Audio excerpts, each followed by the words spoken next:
We have to make sure we change the temperature sensor later today. I recently got accepted to this Rodie app. It's like a driver thing where you can accept gigs, and I just accepted my first one because I went to sleep early and woke up hella early, I guess. We have acquired the goods, so now we're on our way to Prump, which is an hour and a half away. The sun is gonna come up soon. Gallon of fuel every day. Earn freebies, and yes, see some new videos while fueling. There really isn't much downside. Well, it doesn't seem like there's any return trips, but we're gonna get to watch the sunrise on the way home. We made a sale, thank you, person. We are fairly scatterbrained today, so maybe we just don't get anything done today. So I kind of made a list of what I've got going on today, and we're gonna drive, but probably later in the PM. And then we also need to fix the car. We have to the temperature sensor we need to replace. I want to make a schedule for some of the non-YouTube content that I create, and then because we've recently got some new subscribers, I greatly appreciate that. We need to get a paint pen so we can write their names on the Yaris. And remember, if you are a subscriber, if you write GGEZ in the comments, then I will also write your name on the Yaris. Sometimes you just gotta cuddle the dog before you really get anything done.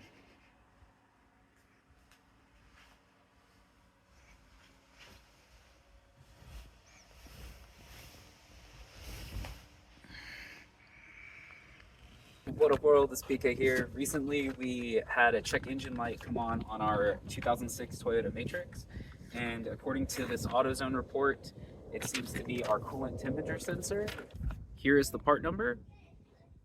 So what I'm doing right now is the first step of finding out where this temperature sensor is, and that is looking on YouTube. Now that we have a solid idea of where the temperature sensor is, we will disconnect the battery because the check engine light came on, so that way we can reset the code. Do not forget to disconnect the battery when working on any electrical part.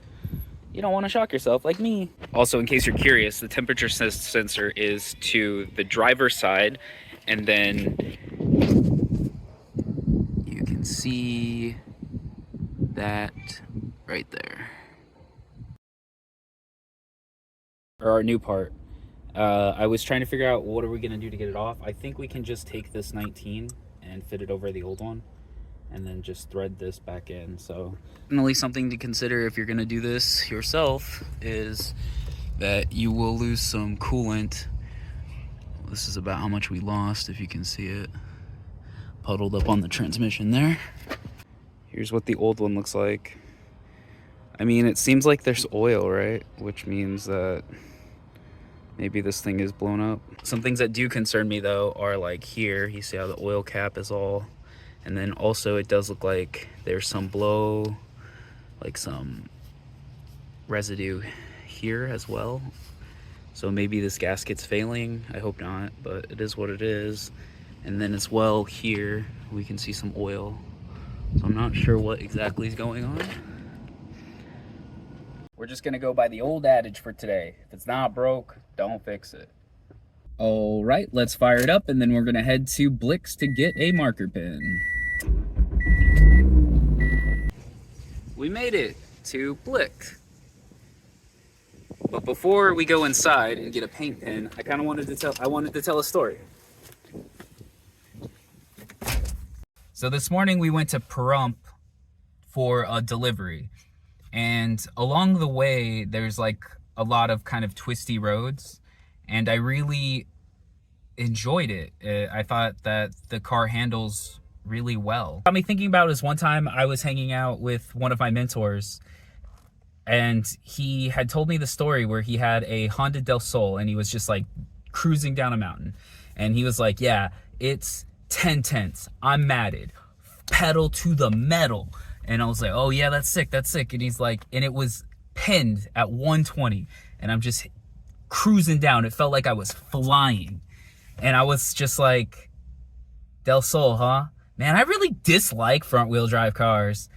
Actually, no, I'm lying. I said I really hate front-wheel drive cars. And he was like, hate? That's a strong word.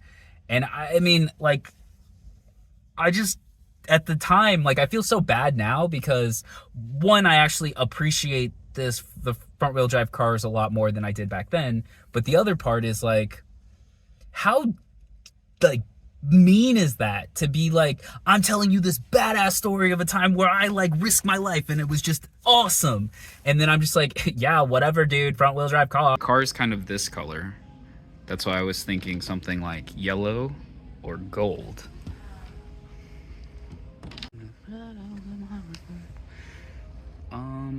Probably this gold one. Not too sure which one we want. We got some help. This isn't good. We're gonna get the oil one, and we're going with gold because Vegas. To boost engagement.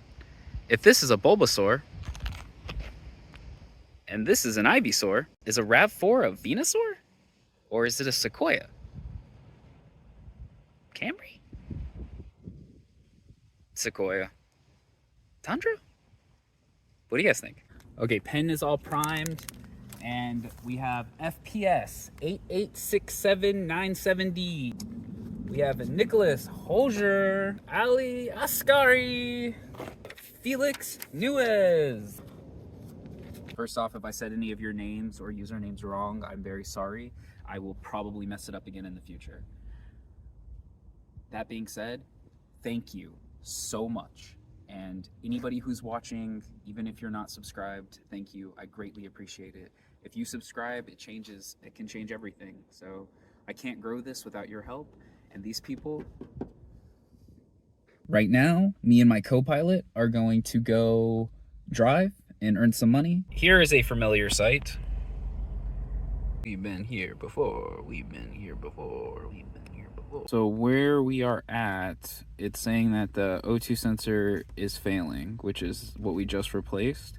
So possibly, well, we replaced the coolant sensor, but in a previous video we replaced this O2 sensor from the pre-cat O2 sensor. Man, I can't think right now. The person in AutoZone was like 180. Sorry. So the person in AutoZone was asking me what the mileage was, and I was like 180K. And he's like, man, that's not even broken in yet for that car. It's like, yeah, that's right. This one's easy.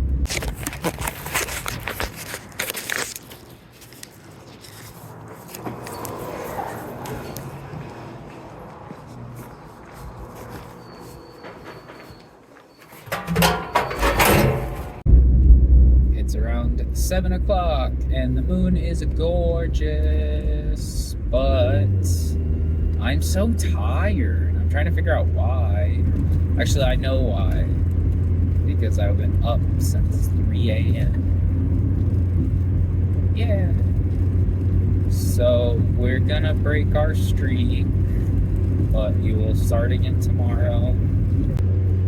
The check engine light still hasn't cleared up, and we did get a little, I don't know, it went into like limp mode one time when we tried to turn.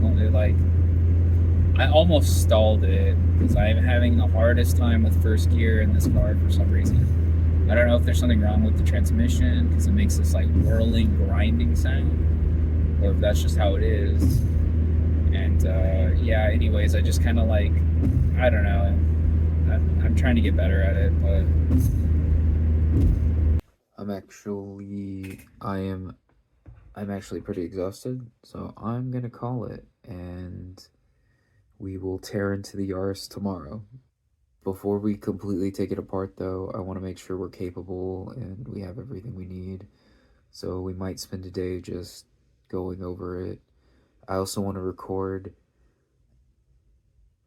footage so we can make a structured video about how to replace the clutch yourself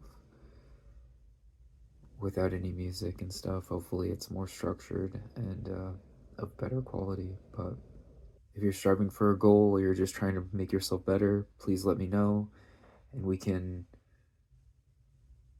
keep each other accountable and grow and evolve. Have a good night. I'll see you tomorrow.